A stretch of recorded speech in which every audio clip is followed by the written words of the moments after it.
Dear student, good morning. वंदे मातरम। बच्चों, आज हम पढ़ेंगे भूगोल का फर्स्ट लेसन जिसका नाम है संसाधन। अब देखिए, संसाधन क्या होता है। प्रत्येक वस्तु जिसका उपयोग हम अपनी आवश्यकताओं को पूरा करने के लिए करते हैं वह संसाधन होता है। वह सभी वस्तुएं जिनका प्रयोग हम अपनी आवश्यकताओं को, रोजीना की जो आवश्यकताएं होती हैं उनको पूरा करने के लिए हम जो उपयोग में लेते हैं उन वस्तुओं को हम संसाधन कहते हैं। जैसे कि देखिए, अपने चारों ओर देखिए और निरीक्षण कीजिए। आप संसाधनों के विविध प्रकारों को पहचानने में सक्षम होंगे कि संसाधन क्या क्या होते हैं। आप प्यास लगने पर जो जल पीते हैं, जब हमें प्यास लगती है तो हम क्या करते हैं? पानी पीते हैं, जल पीते हैं। तो जल क्या है? हमारे लिए एक संसाधन है। आप अपने घर में जिस विद्युत का उपयोग करते हैं वह भी क्या है? संसाधन है। जब हमें गर्मी लगती है तो हम पंखा चालू करते हैं। पंखा कहाँ से चलता है? लाइट से चलता है, विद्युत से चलता है। तो विद्युत क्या है? एक संसाधन है। उसी प्रकार से जब हम स्कूल से घर पहुंचने के लिए उपयोग किया गया रिक्शा, पाठ्य पुस्तक जिसका उपयोग आप अध्ययन के लिए करते हैं, ये सभी क्या है? संसाधन है। जब हम स्कूल से घर जाते हैं तो हम रिक्शे में बैठ कर जाते हैं या किसी गाड़ी में बैठ कर जाते हैं, तो वो हमारे लिए क्या है? संसाधन है। इसी तरह से हम विद्या प्राप्त करने के लिए या पढ़ने के लिए हम जिस पुस्तक का प्रयोग करते हैं या जिस सामग्री का प्रयोग करते हैं वह सभी हमारे लिए क्या है? संसाधन है।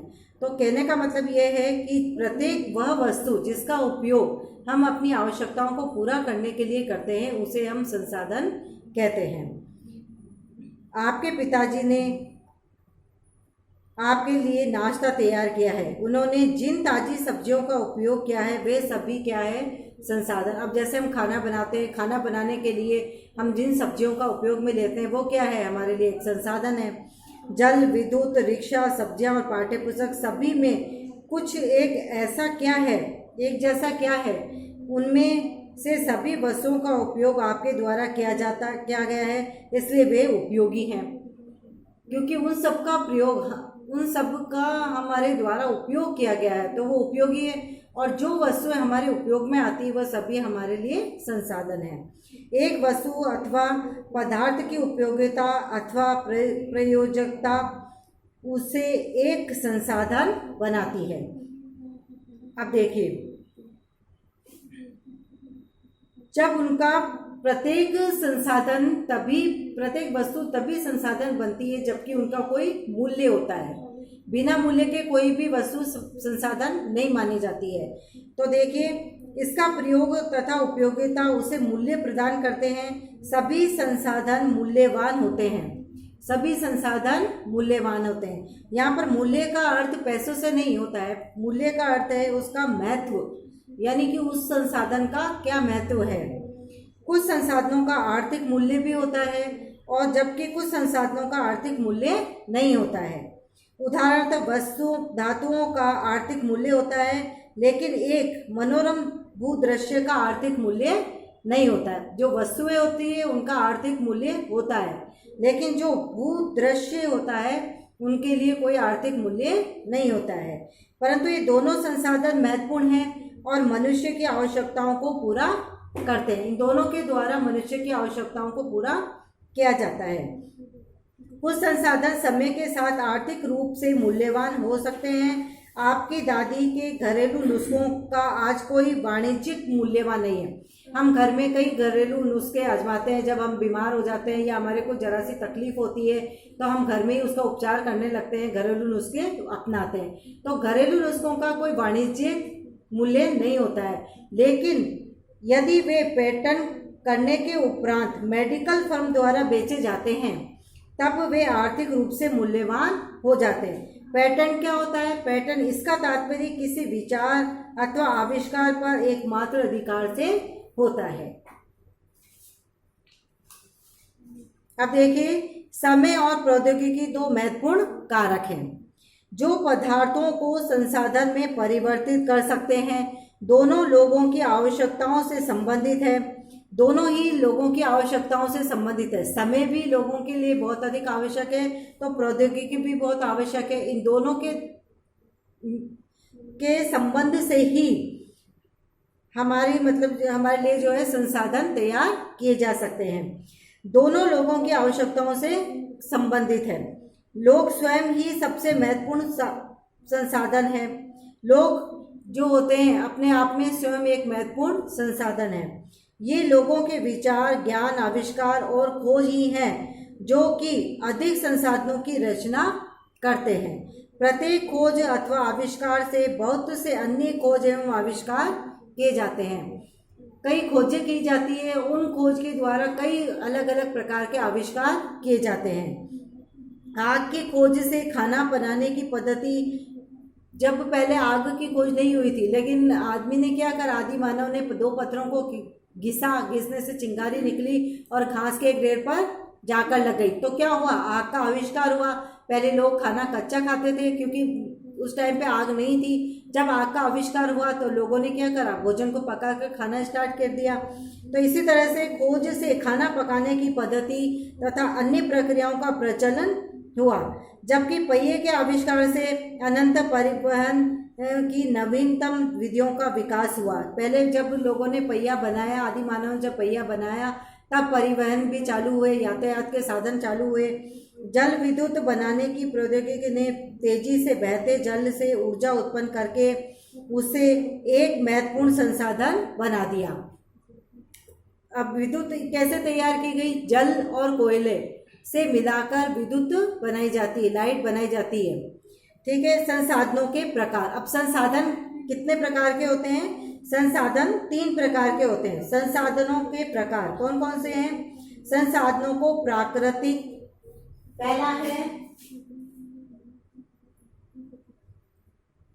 प्राकृतिक, दूसरा है मानव निर्मित,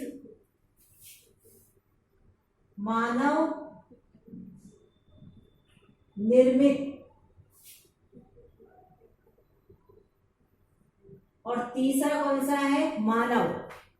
तीसरा स्वयं मानव होता है, मानव। ये 3 प्रकार के प्रकारों में हमने संसाधनों को वर्गीकृत किया है। देखिए, प्राकृतिक संसाधन, पहला कौन सा है हमारा, प्राकृतिक संसाधन। अब प्राकृतिक संसाधन, जो संसाधन प्रकृति से प्राप्त होते हैं और अधिक संशोधन के बिना उपयोग में लिए जाते हैं, प्राकृतिक संसाधन कहलाते हैं। जैसे वायु, हमें सांस, जब हम सांस लेते हैं, यानी अगर वायु नहीं मिलेगी, हमें ऑक्सीजन नहीं मिलेगी, तो क्या होगा, हम सांस ले सकते हैं क्या, नहीं ले सकते हैं। तो वायु भी हमारे लिए क्या है, एक संसाधन है। हमारी नदियों और झीलों का जल, मृदा और खनिज आदि प्राकृतिक संसाधन है। इन संसाधनों में से बहुत से प्रकृति के निःशुल्क उपहार हैं, जिनका कोई पैसा नहीं लगता है और सीधे ही उपयोग में लिए जा सकते हैं। जैसे वायु का कोई पैसा लगता है कि नहीं लगता है। नदियों में जो जल बह रहा है उसका कोई पैसा नहीं लगता है। भूमि में जो मिट्टी है उसका कोई पैसा नहीं लगता है, सभी निःशुल्क है और ये हमें सीधे ही प्राप्त हो जाते हैं। कुछ परिस्थितियों में प्राकृतिक संसाधन का सबसे अच्छी तरह उपयोग करने के लिए औजारों और प्रौद्योगिकी की आवश्यकता हो सकती है। प्राकृतिक संसाधनों को विशेष रूप से नवीनीकरण और अनवीनीकरण संसाधनों में विभाजित किया जा सकता है। प्राकृतिक साधनों को नवीनीकरण और अनवीनीकरण संसाधनों में विभाजित किया जा सकता है। नवीनीकरण संसाधन वे संसाधन होते हैं जो शीघ्रता से नवीकृत तथा पुनः पूरित हो जाते हैं, यानी कि जो शीघ्रता से नए रूप में परिवर्तित किए जा सकते हैं या कि जिन्हें दोबारा शीघ्रता से प्राप्त किया जा सकता है।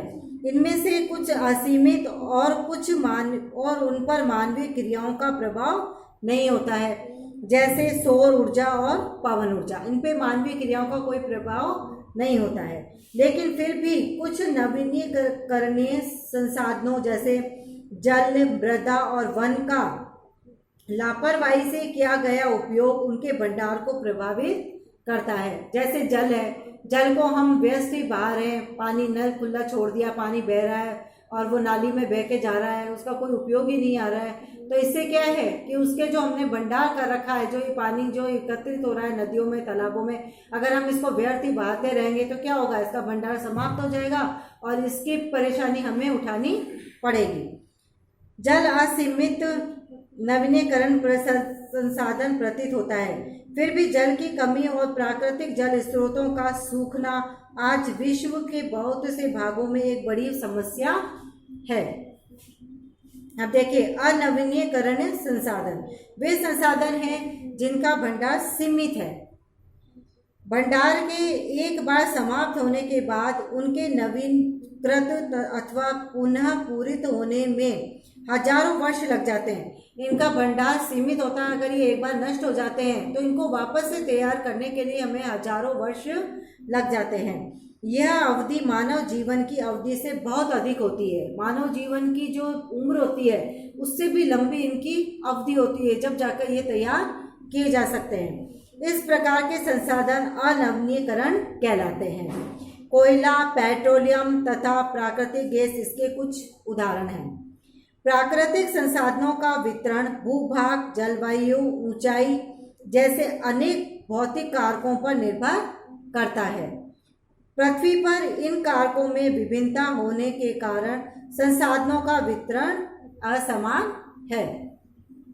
मानव निर्मित संसाधन, अब सेकंड कौन सा है, मानव निर्मित संसाधन, यानी कि जो मानव के द्वारा बनाए जाते हैं वो वाले संसाधन। कभी कभी प्राकृतिक पदार्थ तक संसाधन बन जाते हैं जब उनका मूल रूप बदल दिया जाता है। प्राकृतिक पदार्थ तब संसाधन बनते हैं जब उनका मूल रूप चेंज करके उनको नए रूप में परिवर्तित किया जाता है और एक संसाधन के रूप में उसको तैयार किया जाता है। जैसे कि लौह अयस्क। अब लौह अयस्क उस समय तक संसाधन नहीं था, जब वो लौह अयस्क था तब तक वो संसाधन नहीं था, लेकिन जब तक लोगों ने उसे लोहा बनाया, जब लोगों ने लौह अयस्क से लोहा बनाया तब वह एक संसाधन के रूप में परिवर्तित हो गया। लोग प्राकृतिक संसाधनों का मूल उपयोग पुल, सड़क, मशीन और वाहन बनाने में करते हैं, जो मानव निर्मित संसाधन के नाम से जाने जाते हैं। जैसे पुल कौन बनाता है, मानव बनाता है। सड़क मानव बनाता है। मशीनें और वाहन किसने बनाए, मानव ने। तो ये सभी संसाधन किसके द्वारा बनाए गए, मानव द्वारा। तो इनको हम मानव निर्मित संसाधन के नाम से जानते हैं। प्रौद्योगिकी भी एक मानव निर्मित संसाधन है। इसलिए हम जैसे लोग प्राकृतिक संसाधनों का उपयोग केवल मानव निर्मित संसाधन बनाते हैं। ठीक है, इसके बाद में आता है मानव संसाधन। अब थर्ड नंबर पे है हमारा मानव संसाधन। लोग और अधिक संसाधन बनाने के लिए प्रकृति का सबसे अच्छा उपयोग तभी कर सकते हैं जब उनके पास ऐसा करने का ज्ञान, कौशल और प्रौद्योगिकी होती है।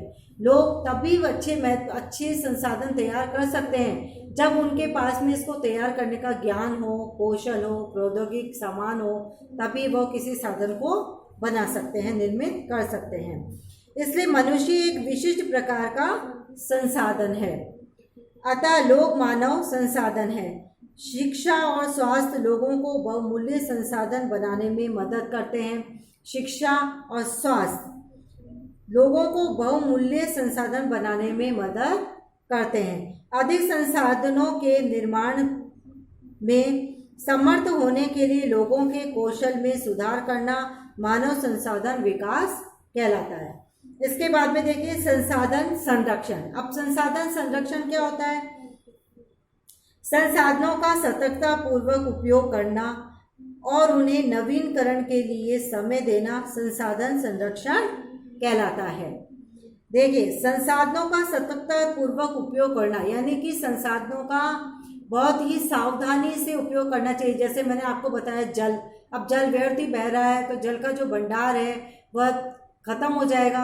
इसी तरह से पेड़ है, लोग पेड़ों को काट काट के कोई फर्नीचर बनाता है, कोई क्या कर रहा है, कोई वहाँ की ज़मीन को काट के वहाँ की ज़मीन को होटल बना रहे हैं, उपयोग में ले रहे हैं, अब पेड़ों को काट रहे हैं। तो उससे क्या होता है, पेड़ों को अगर हम काट देंगे तो हमें शुद्ध वायु नहीं मिलेगी। इसी तरह से विद्युत भी हमें जल और कोयले से ही प्राप्त होती है। तो ये जो अगर हम इनका सफलतापूर्वक इनका प्रयोग नहीं करेंगे तो इसकी परेशानी हमें ही उठानी पड़ेगी।